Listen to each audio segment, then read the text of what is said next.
Halo rekan-rekan, berjumpa dengan saya Ayu Siska dalam mata kuliah Studi Kelayakan Bisnis. Pada pertemuan kali ini kita akan membahas tentang AMDAL. Ya, kita masuk ke materi. Kita lihat definisi atau pengertian dari AMDAL.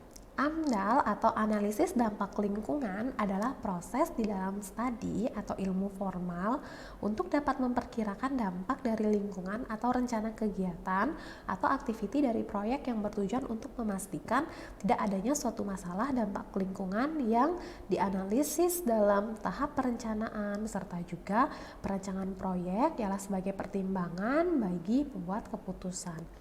Pengertian AMDAL menurut PP nomor 27 tahun 1999. AMDAL merupakan kajian dari suatu dampak besar serta penting untuk melakukan pengambilan keputusan suatu usaha atau juga kegiatan yang direncanakan di dalam lingkungan hidup.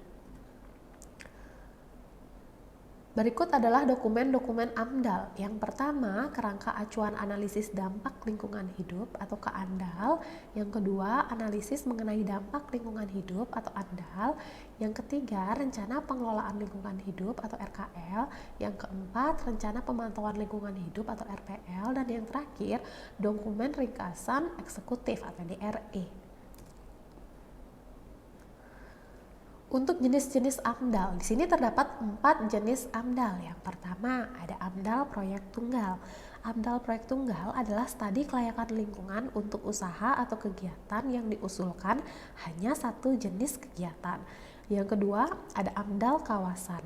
Ini merupakan suatu kelayakan atau studi kelayakan lingkungan untuk usaha atau kegiatan yang diusulkan dari berbagai kegiatan, di mana AMDAL menjadi kewenangan suatu sektor yang membidanginya. Yang nomor 3, AMDAL terpadu multisektor adalah studi kelayakan lingkungan untuk usaha atau kegiatan yang diusulkan dari berbagai jenis kegiatan dengan berbagai instansi teknis yang membidangi. Dan yang terakhir adalah AMDAL regional, adalah studi kelayakan lingkungan untuk usaha atau kegiatan yang diusulkan terkait satu sama lainnya. Itu merupakan jenis-jenis dari AMDAL. Next, kita akan melihat pihak yang berkepentingan di dalam AMDAL. Terdapat 3 pihak yang memiliki kepentingan di dalam AMDAL. Yang pertama itu adalah pemerintah, yang kedua adalah pihak pemrakarsa, dan yang ketiga itu adalah masyarakat. Kita lihat lebih lanjut untuk pemerintah. Pemerintah ini merupakan suatu pihak yang berkewajiban dalam memberikan keputusan apakah suatu rencana kegiatan tersebut layak atau tidak layak di lingkungan. Keputusan kelayakan lingkungan ini dimaksudkan untuk melindungi kepentingan rakyat dan kesesuaian dengan kebijakan pembangunan yang berkelanjutan.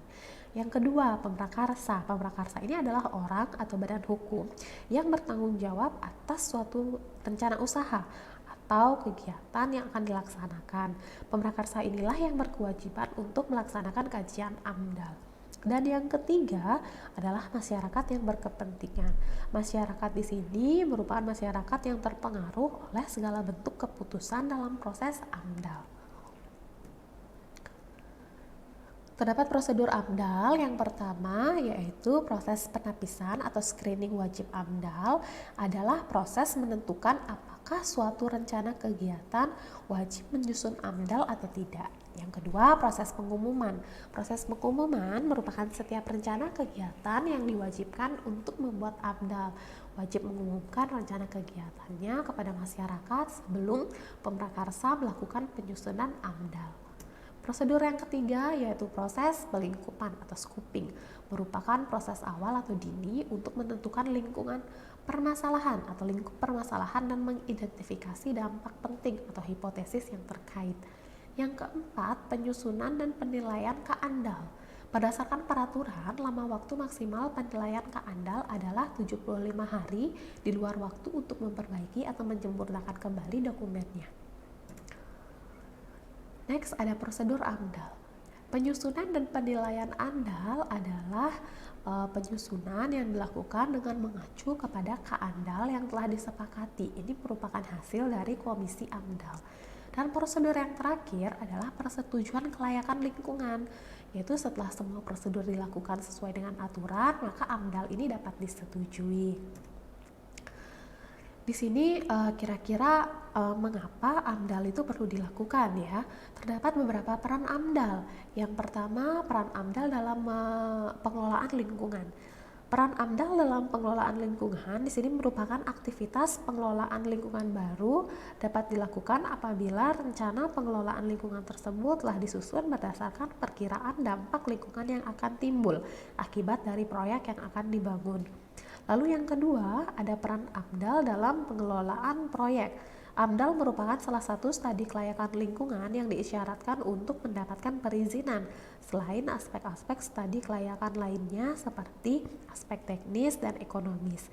Dan yang terakhir, AMDAL sebagai dokumen penting.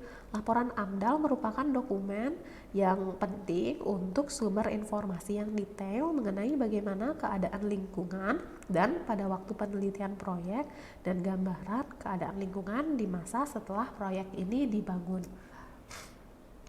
Terdapat prediksi kemungkinan dampak lingkungan. Hasil evaluasi mengenai hasil telaah dampak besar dan penting dari rencana usaha atau kegiatan. Hal ini menjadi masukan bagi instansi yang bertanggung jawab untuk memutuskan kelayakan lingkungan hidup dari rencana usaha ataupun kegiatan.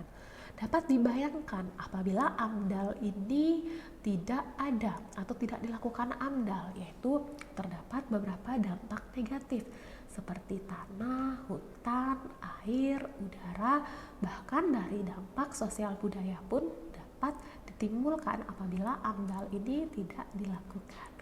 Oke, sekian overview materi dari studi kelayakan bisnis terkait dengan AMDAL. Selamat belajar dan terima kasih.